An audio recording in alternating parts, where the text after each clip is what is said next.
Welcome to the Odd Pride School for Learning and Presenting Information, where I teach you to be my TikTok fun facts competitors. This is Lesson 1, How to Grow Your Very Own Bullshit Filter. As a person moving through the world, but especially if you are doing research that you intend to present to somebody else, it's really useful to have an automatic sense of how likely a piece of information or a claim is to be bullshit. That's where the bullshit filter comes in. I've done my best to put into words and quantify exactly what my bullshit filter is made up of, and I've come up with 3 main categories: source, style, and content. This video is going to deal with the first, source.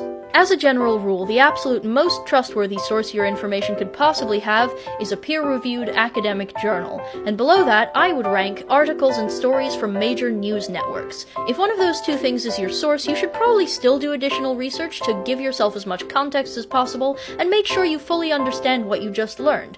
But, maybe this is a hot take, but I think you don't need to do additional research to prove that what you just learned is real.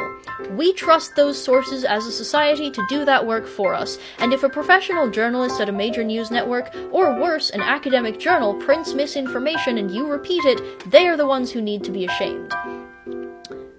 You should probably check the URL, though, if you think you are reading an article from a major news network. It's a weirdly common tactic from fake news peddlers all over to impersonate major news sources by slightly changing their URL and using that as their URL online. So, for example, you might think that you're reading something from CNN.com.